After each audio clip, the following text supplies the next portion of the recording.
کیا لبرل اور سیکولر حلقے ایک منٹ کیا لبرل اور سیکولر حلقے شخصی آزادی کے نام پر فحاشی اور معاشرتی بے راہ روی کے درمیان موجودہ فرق کو جان بوجھ کر نظر انداز کر رہے ہیں؟ کیا ایک اسلامی ریاست میں لبرلزم کے نام پر عریانی دکھانے کی کوئی گنجائش ہو سکتی ہے؟ نمبر 3، کیا ریاست کو میڈیا اداروں، شوبز انڈسٹری اور عوامی تقریبات کے لیے کوئی ضابطہ اخلاق مرتب کرنا چاہیے؟ دیکھیں، ہماری سوسائٹی کا جو لبرل اور سیکولر طبقہ ہے نا، وہ شخصی آزادی کے نام پہ نا سوسائٹی میں بے حیائی پھیلا رہا ہے۔ پاکستان کی میں خصوصی بات کر رہا ہوں، اب ہم کسی اور کنٹری جو ملک ہی اسلام کے لیے نہ بناؤ وہ جانے، ان کا ملک جانے، جب بھی پردے کی کہیں بات کی جاتی ہے فوراً کہ بھئی ہم آزاد ہیں، جس نے کرنا ہے وہ اپنی آنکھیں نیچے رکھے۔ یہ بات کسی اور دنیا میں بھی غلط ہے، اس لیے کہ پھر ٹھیک ہے بغیر چڈی کے گھومو، بغیر کپڑوں کے گھومو، جس نے نظر نیچے رکھنی ہوگی وہ اپنی آنکھیں نیچے رکھ لے گا، یہ کوئی دلیل نہیں ہے۔ اور پاکستان میں تو یہ کسی بھی لحاظ سے دلیل بنتی نہیں ہے، ملک کی بیس ہی ہے کہ اسلام کے نام پہ بنا ہے۔ دیکھو دنیا میں 2 ہی بیسز ہوتی ہیں ملکوں کی، یا تو قومیت۔ جرمنی میں گیا ہوں، ٹوٹلی جرمن زبان ہے، جرمنوں کے لیے ملک بنا لیا، فرینچ کے لیے الگ ملک بن گیا، ٹوٹلی فرینچ۔ ناروے والوں کی زبان بالکل ڈیفرنٹ ہے، سویڈن کی زبان بالکل ڈیفرنٹ ہے۔ یورپ کے جتنے کنٹریز ہیں وہ اسی بیس پہ بنے ہیں کہ قومیت کی بیس پہ، اور قوم کی ڈیفینیشن جس کی زبان ایک ہو، تو انہوں نے الگ الگ ملک بنا لیے۔ حالانکہ یہ کوئی بیس بنتی نہیں ہے، انسان تو سب ایک جیسے ہیں نا، نظریاتی بیس پہ ہونا چاہیے۔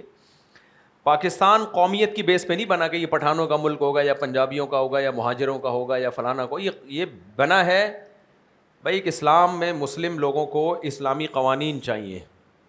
جو بھی مسلم سوسائٹی ہے، ہم اسلامی احکام پر عمل تو امریکہ میں بھی کر سکتے ہیں، جاپان میں بھی کر سکتے ہیں، انڈیا میں بھی کر سکتے ہیں، جہاں چاہیں کر سکتے ہیں۔ ہمیں قانون لا اسلامی چاہیے کہ اسلام کے خلاف جن چیزوں کے اظہار کی اسلام اجازت نہیں دیتا ان پر عمل نہیں ہو سکتا۔ آپ انڈور جو کچھ کریں، اسلام عورت کو بے پردہ ہونے کی اجازت نہیں دیتا۔ گھر کے اندر جو کچھ کرے اسلام کو اس سے کوئی غرض نہیں ہے، وہ آپ جانو اللہ جانے۔ کسی کی ٹوہ میں گھسنے کی ہمیں اجازت نہیں ہے کہ کون اپنے گھر میں کیا کر رہا ہے۔ باہر جب آپ آؤ گے تو آپ کو اسلام کے کسی حکم کو کھلے ڈلے توڑنے کی اجازت نہیں ہے، وہ حکم جس کا اثر دوسرے پہ پڑ رہا ہو۔ اب عورت جب بے پردہ ہوتی ہے تو اس کا اثر سوسائٹی پہ پڑتا ہے۔ تو یہ دلیل جو آج کل بہت زیادہ ہمارے جو لبرل طبقہ دے رہا ہے کہ بھائی آج ہماری مرضی، ہم جیسے چاہیں کپڑے پہنے، آپ کون ہوتے ہو ٹوکنے والے؟ بھائی یہ پاکستان میں نہیں چل سکتی یہ دلیل۔ تو دوسری بات یہ کہ عورت کو خود پتہ ہے کہ عورت کے بے لباس ہونے سے مردوں کی ہوس بڑھتی ہے۔ اگر اتنی آزادی ہے نا تو چرسیوں کو بھی اجازت دو کہ چرس لے کے گھومیں، وہ ہیروئنچیوں کو اجازت دو ہیروئن لے کے گھومیں۔ کیوں نہیں گھومنے دیا جاتا؟ لوگ خریدیں گے۔ اب کوئی چرسی کہے بھائی جو خریدے گا اپنی مرضی سے خریدے گا نا، آپ کو کیا تکلیف ہو رہی ہے؟ خود پیے گا نا، خود بیمار ہوگا نا، تو جو آدمی بیمار ہونا چاہتا ہے آپ کیوں روک رہے ہو؟ گورنمنٹ یہ کہتی ہے بھائی جب آپ چرس لے کے گھومیں گے تو لوگوں کی اٹریکشن اس کی طرف ہوگی، بہت سے لوگ خریدیں گے، بیمار ہوں گے، تو ہم کیوں ایسی چیز کا سبب سوسائٹی میں پھیلائیں جو لوگوں کو بیمار کرنے کا ذریعہ بنے۔ ٹھرک بھی ایک بیماری ہے، مردوں کا جنسی طور پہ بے لگام ہونا یہ بہت بڑی بیماری ہے، اس سے سوسائٹی میں ریپ کے واقعات بڑھتے ہیں۔ جو مرد ان عورتوں کو دیکھتے ہیں ان کی توجہ اپنی بیویوں کی طرف کم ہوتی ہے، اسکینڈل بنتے ہیں۔ تو اس لیے سوسائٹی میں عورت کو بے پردہ ہونے کی اجازت نہیں ہے۔ یہ تو لبرل سوسائٹی میں بھی نہیں ہونی چاہیے، وہ لوگ تو انہوں نے تو تباہ کر دی اپنی سوسائٹی۔ یہ تو عقل کے بھی خلاف ہے، کیونکہ عورت بے پردہ گھومے گی تو مرد خراب ہوں گے اس سے۔ آپ یہ نہیں کہہ سکتے نہ ہو خراب، تو پھر چرس کی بھی اجازت دو، نہ پئیں لوگ چرس۔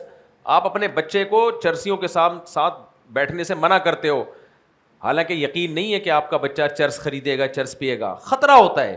تو اسلام نے ان تمام کاموں سے روک دیا ہے جن سے سوسائٹی کے خراب ہونے کا خطرہ ہو۔ جبھی شراب کھلے عام نہیں بیچی جا سکتی کیونکہ خطرہ ہے کہ کہیں مسلمان نہ پینا شروع کر دیں۔ غیر مسلم خرید بھی سکتے ہیں، بیچ بھی سکتے ہیں، انڈور بند کمرے میں خریدیں، بند کمرے میں بیچیں، غیر مسلموں کو بیچیں، غیر مسلم پئیں۔ اسلام میں اجازت نہیں ہے کہ مسلم یہ کام کرے. بند کمرے میں کر رہا ہے اور نشے کی حالت ختم ہونے کے بعد باہر نکلتا ہے تو وہ اس کا ہیڈیک ہے. اندر گھس کے کسی کو کی اجازت نہیں ہے کہ اندر کون کیا کر رہا ہے, انڈور کون اپنے گھر میں کون کیا کر رہا ہے. باہر نشے میں کوئی مسلم ملے گا تو اسلام کیا کہتا ہے, پکڑ کے 80 کوڑے مارو. جب تک مسلمانوں کی اسلامی حکومتیں مضبوط تھیں, کسی کو نشے میں دیکھ لیا جاتا تھا تو کتنے کوڑے لگتے تھے, 80 کوڑے. تو ہاں نشے میں نہیں ہے تو پھر یہ نہیں ہے گھر جا کے اس کا فریج چیک کریں گے اندر کیا کیا رکھا ہوا ہے اس نے. تو اس لیے یہ جو آج کل لبرل انٹیاں دلیل دے رہی ہیں ہم جو مرضی پہنے, تم اپنی نظروں کو نیچے رکھو, تم یہ کرو تم وہ کرو. بھائی صاحب تم عورتیں, تم جیسی عورتیں ان مردوں کی ان کا گھر خراب کر رہی ہیں جو تمہاری جیسی نہیں ہیں, جو پاک دامن ہے, اپنے شوہروں کے ساتھ محبت کا زندگی گزار رہی ہیں. تمہیں دیکھ دیکھ کے شوہر جنسی درندے بنتے ہیں, بیویاں ان کو بری لگتی ہیں. یہ تو ایک نقصان ہے سوسائٹی میں. اور دوسرا جو نقصان ہے جو زنا پھیلے گا, زنا تو اسلام میں, اور زنا کے نتیجے میں جو ولد الزنا بغیر باپ کے بچے یہ پیدا ہوں گے, یہ سارے دیکھ لو نا باہر ملکوں میں تو باپ اور بغیر باپ کا فرق ہی ختم ہو گیا. تو اس کی پہلی سیڑھی یہی ہے کہ بے پردہ ہونا. تو اس لیے مرد کو بھی حکم ہے کہ نظر کی حفاظت کرے, عورت کو بھی حکم ہے کہ وہ گھر سے باہر اگر نکلے تو پردے کے ساتھ نکلے. تو یہ دلیل بالکل درست نہیں ہے. کہتے ہیں کہ ایک اسلامی ریاست میں لبرلزم کے نام پر اوریانی دکھانے کی کوئی گنجائش ہو سکتی ہے, میڈیا پہ دکھانے کی بھی کوئی گنجائش نہیں ہو سکتی اوریانی اور فحاشی.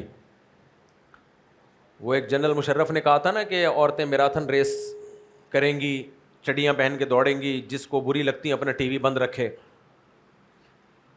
جنرل مشرف کو نہیں پتا تھا کہ یہ ملک اسلام پہ بنا ہے, اسلام کے نام پہ بنا ہے. تو آپ اپنے گھر میں اپنی بیگم کو جو مرضی پہناؤ بھائی, آپ جانو آپ کی بیگم جانے. آپ اپنی بیٹیوں کو گھر کے اندر جو مرضی پہناؤ, بہنوں کو جو مرضی پہناؤ, وہ جو مرضی پہنے. گھر کے باہر عورت کو چڈی پہن کے نکلنے کی اجازت نہیں ہے, میڈیا کی اسکرین پہ آنے کی بھی اجازت نہیں ہے. یہ دلیل اگر ہے تو پھر میڈیا پہ چرسیں اور ہیروئن بکتی ہوئی دکھاؤ. جس کو بری لگے گی, یہ عمل برے لگے گا, وہ اپنا ٹی وی بند کر دے گا. کیا خیال ہے؟ پھر تو فحش فلمیں دکھاؤ معاذ اللہ ٹیلی ویژن پہ. جس کو نہیں دیکھنا ہوگا اپنا ٹی وی بند رکھے گا. پوری دنیا میں لا ہے نا, اسلام میں تو فحش فلمیں حرام ہے, بند کمرے میں بھی اور کمرے سے باہر بھی. باقی دنیا میں جو لبرل ملک ہیں ان میں کیا لا ہے؟ پبلک پلیس پہ نہیں, جس نے دیکھنا ہے اپنے گھر کے اندر جا کے دیکھے. پبلک پلیس پہ وہ بھی اجازت کیوں نہیں دے رہے بھائی؟ کوئی نہیں بھی دیکھنے والے اس کو دیکھ کے خراب ہو جائیں گے. اتنی باؤنڈری انہوں نے بھی کھینچی ہوئی ہے. تو اس لیے عورت کو میڈیا پہ بھی بے حیا ہو کے آنے کی, بے پردہ ہو کے آنے کی اجازت اسلامی ملک میں نہیں ہو سکتی. اس کے خلاف قیصر احمد راجہ صاحب جب آواز اٹھاتے ہیں نا, اور ان جیسے لوگ, تو آپ لوگ بھی آواز اٹھایا کرو. کیا اچھا یہ لوگ کہتے ہیں پھر دیکھتے کیوں ہو, دیکھتے کیوں ہو؟ مردی تو دیکھ رہے ہوتے ہیں ان عورتوں کو, چرس بھی تو مردی پی رہے ہوتے ہیں, ہیروئن بھی تو مردی پی رہے ہوتے ہیں, پھر ہیروئن بھی لیگل کرو, چرس بھی کیا کرو, لیگل کرو. یہ کوئی دلیل تھوڑی ہے کہ دیکھتے کیوں ہو. تو جو دیکھنے والے دیکھ رہے ہیں, برا کر رہے ہیں, تو برائی کا سبب کون بن رہا ہے؟ ان کو تو گناہ ملے گا جو دیکھ رہے ہیں. ناچنے والی کو بھی تو گناہ ملے گا جو بے حیائی کا سبب بن رہی ہے اور جو بے پردہ ہو کے سوسائٹی میں ٹیلی ویژن کی اسکرین پہ آ رہی ہے. کیا ریاست کو میڈیا اداروں, شوبز انڈسٹری اور عوامی تقریبات کے لیے کوئی ضابطۂ اخلاق متعین کرنا چاہیے؟ 100% متعین کرنا چاہیے. پاکستان اسلامی ملک ہے, ٹیلی ویژن کے کچھ اصول ہوں, آداب ہوں, تمیز ہو, اور ان اصولوں کے لیے قانون سازی ہونی چاہیے. جو بھی اس طرح کی قانون سازی کی کوشش کرے آپ کو اس کا دست و بازو بننا چاہیے. مفتی صاحب آپ کی مسجد میں تعمیری کام چل رہا ہے, ہمیں اس میں تعاون کرنا ہے. اچھا میرے بوئی, چلو میرا بھائی. خانقاہ والے مسجد کے سامنے گاڑیاں کھڑی کرتے ہیں, غلط طریقے سے لگاتے ہیں. ان سے گزارش, بھائی ان خانقاہ والوں سے گزارش ہے کہ صحیح طریقے سے گاڑیاں لگایا کرو. یہی گزارش کر سکتا ہوں میں, اور کیا. ہمارے حضرت کی خانقاہ تھی, اتنے سخت تھے نا اس پہ کہ گاڑیاں سیدھی لائن میں لگایا کرو, اور کہتے تھے کہ یہ دینداروں میں بہت بڑی خرابی ہے مینجمنٹ کا نہ ہونا. کوئی روڈ بلاک کر کے بائک کھڑی کر دے, اتنا شدید غصے ہوتے تھے. نبی نے فرمایا کہ جو راستے میں تکلیف دہ چیز پھینکے گا نا, ہٹائے گا نہیں, تو وہ ایمان کے آخری حصے میں بھی نہیں ہے. تو جو تکلیف دہ چیز لے کر آئے گا وہ ایمان کے کس حصے میں ہوگا. تو میرے بوئی, اور کوئی سوال؟ ایک سوال ہے. ہلو, یہ کہ جیسے کہ سودی بینک جو ہوتا ہے اس پہ جو ہے آپ کا بیان سنا تھا کہ سودی بینک سے جب لون لیتے ہیں تو وہ رقم جائز ہے, مگر بینک کا جو منافع ہے وہ تو سود سے بھی ہے اور باقی چیزوں سے بھی ہے. تو وہ جو رقم جو مل رہی ہے وہ نہیں, اس میں سود سے منافع کم ہے. جو لوگوں کی بچتیں ہیں وہ بے تحاشا ہوتی ہیں, ان کا کوئی ریشو ہی نہیں ہے, اس لیے وہ جائز.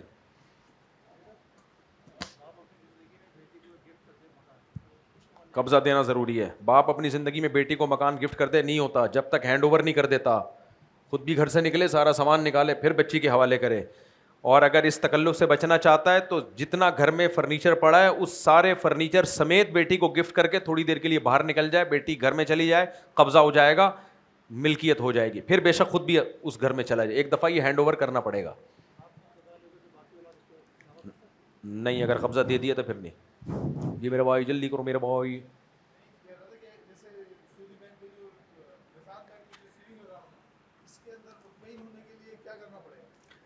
جائز ہے, بس مطمئن ہونے کے لیے علماء نے اتنی تحقیقات کے بعد جائز ہونے کا فتویٰ دیا, تو آپ کو مطمئن ہونے کی کیا ضرورت ہے؟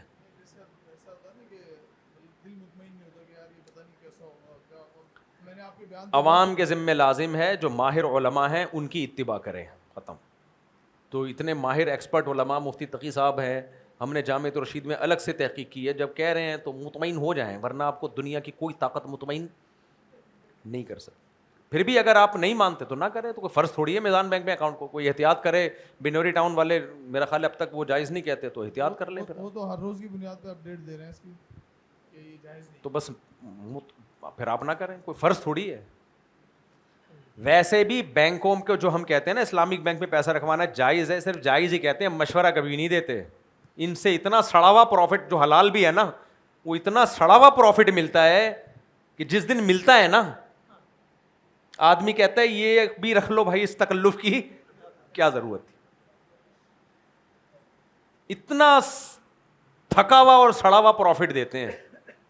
اس سے تو مجبوری میں کسی کو اکاؤنٹ کھولنا ہو, جیسے ہمیں اس لیے اکاؤنٹ کھولنا تھا کہ ہمارے باہر کی ٹریولنگ ہوتی ہے تو وہ دکھانے پڑتے ہیں اکاؤنٹ اور اسٹیٹمنٹ وغیرہ, اس مجبوری سے رکھا ہوا ہے ہم نے, ورنہ میں تو ایک دن بھی نہ رکھوں بھائی, میرا دماغ خراب ہے. سونا خرید کے رکھو, وہ سونا نیچے بھی آ کے ڈرم سے اوپر جاتا ہے. کوئی اور چیز میں سریا لے کے ڈال دو, وہ بھی اوپر جائے گا. ٹماٹر آلو پیاز لے کے فریزر میں ڈال دو, وہ بھی 1 سال میں ڈبل ہو جائیں گے. اس لیے میزان بینک یا کوئی بھی اسلامی بینک وہ پروفٹ دیتا ہے, اس کو ہم حلال کہتے ہیں, لیکن مشورہ اس لیے نہیں دیتے کہ مجبوری ہے تو رکھو, ورنہ کیا ضرورت ہے اتنا تھکے ہوئے پروفٹ کی تمہیں یار. اس پہ بھی گورنمنٹ ٹیکس کاٹ لیتی ہے. آدمی دیکھتا ہے اکاؤنٹ میں اڑے 5,000 روپے آئے, چلو 5 تو آئے نا, کم از کم 2-4 دنوں کے ناشتے کا, 1 مہینے کے ناشتے کا انتظام, تو پتہ چلتا ہے اتنے روپے ٹیکس میں کٹ گئے. السلام علیکم. رہنے ہی دو یار. مفتی صاحب, آپ سے سوال یہ تھا کہ جج صاحب جو کھلا دے رہے ہو عدالتی, اس میں عورتیں لے کے بیٹھ جاتی گھر میں, دوسری شادی کرتی ہیں, جو مرد کے اوپر لازم ہے کہ پتہ کرے. جی ہاں, اگر کسی عورت نے کورٹ سے خلا لیا اور کسی مرد کو نکاح کا پیغام بھیجا, اس مرد پہ لازم ہے کہ پہلے اس خاتون سے پوچھے یہ کورٹ شریعت کے مطابق ٹھیک ہوا ہے یا نہیں ہوا, میں اس کی تحقیق کروں گا, اس کے بعد شادی کرے. صرف اتنا عورت کا کہہ دینا کافی نہیں ہے کہ میں نے خلا لیا ہے, بس اس بیس پہ نہیں حلال ہوگی کسی کے لیے. تحقیق کرنی پڑے گی, علماء کو دکھانا پڑے گا کہ تنسیخ نکاح کی شرطیں پائی گئی تھیں یا نہیں پائی گئی تھیں. ہاں, اگر کوئی عورت کہتی ہے میرے مرد نے مجھے 3 طلاقیں دے چکا ہے, تو آپ کو اگر لگ رہا ہو کہ واقعی یہ سچ کہہ رہی ہے تو پھر اس بیس پہ آپ اس سے نکاح کر سکتے ہو, کیونکہ ہمارے پاس اور تو کوئی طریقہ ہے نہیں کہ اس کے میاں کو پکڑ کے دی ہے کہ نہیں دی ہے. تو شریعت میں یہ ہے کہ علماء نے لکھا ہے کہ اگر کوئی عورت کہتی ہے بھائی میرے میاں نے مجھے طلاق دے دی ہے اور عدت بھی پوری ہو چکی ہے اور پرانے والا میاں بھی نہیں آ رہا آپ سے رابطہ کر رہے ہیں, تو اس کا مطلب واقعی دے دی ہوگی. لیکن خلا میں تو وہ یہ تو سچ کہہ رہی ہے کہ کورٹ سے خلا ملا ہے, لیکن کورٹ کا خلا صحیح ہوا ہے کہ نہیں ہوا, یہ تو زیادہ تر تو غلط خلا ہوتے ہیں. اس لیے اس میں کسی بڑے ادارے سے یا کسی مفتی سے پوچھنا ضروری ہے. ایک چترول سینٹر ہونا چاہیے جس میں جو مرد ظلم کر رہا ہے اور خلا بھی نہیں دے رہا, اس کو چترول لگا کے اس سے. حضرت عمر بڑے زبردست تھے یار. حضرت عمر کے پاس جب بھی کوئی 3 طلاقیں دے, یہ صرف حضرت عمر ہی سے ثابت ہے, کسی صحابی سے ثابت نہیں ہے کوئی 3 طلاقیں دے کے آیا اور صحابی صرف اتنا کہتے تھے بیوی حرام ہو گئی, اس سے آگے نہیں. حضرت عمر وہ واحد تھے کہ جب کوئی شخص آتا نا 3 طلاقیں دیے, پہلے سر پہ کوڑے مارتے اس کے. جب بھی میں حدیث پڑھتا ہوں اتنا مزہ آتا ہے, پہلے سر پہ کیا مارتے, کوڑا ہر وقت ان کے ہاتھ میں ہوتا تھا, اس کے بعد کہتے بیوی حرام ہو گئی, حالانکہ کوڑا مارے بغیر بھی بتایا جا سکتا تھا. عمر تھے بھائی, ان کا کانفیڈنس لیول کیا تھا, وہ نہیں دیکھتے تھے کسی کو, پہلے چماٹ لگے گا اس کے بعد مت. تو ہمارا بھی دل چاہتا ہے کوئی 3 طلاقیں دینا اکٹھی اور مسئلہ پوچھے, میرا دل چاہتا ہے پہلے اس کو رکھ کے طبیعت سے مارو چماٹ, لیکن ہم تو عمر نہیں ہے نا بھائی, ہم تو چلو آگے سے 6 چماٹے وہ مار دے. چلے بھائی سوال. مفتی صاحب سوال یہ ہے کہ ابھی جو گورنمنٹ نے, پاکستان گورنمنٹ نے جو اعلان کیا ہے آسان گھر اسکیم کے حوالے سے, جو لون پرووائڈ کری ہے پبلک کو, اس پہ 10% مارک اپ, وہ جو پراپرٹی کے لیے ٹیکس دے جی رہی, پراپرٹی کے وہ اگر اسلامک بینک سے لیں تو ٹھیک ہے, اسلامک بینک سے لیں تو ہاں پھر ٹھیک ہے, لے لیں, اچھی آفر ہے, گھر بنا لو فری پھوکٹ میں. گورنمنٹ اتنی مہربان ہوتی نہیں ہے, مجھے تو لگ رہا ہے ہمیں ٹوپی ڈرامہ نہ چل رہا ہوں, دے بھی رہی ہے واقعی, بس لے لو پھر گھر بنا لو, ابھی کما رہے ہو ابھی سے بنا لو, اگر مل رہا ہے تو کیا چاہیے. اور کوئی میرے بوائے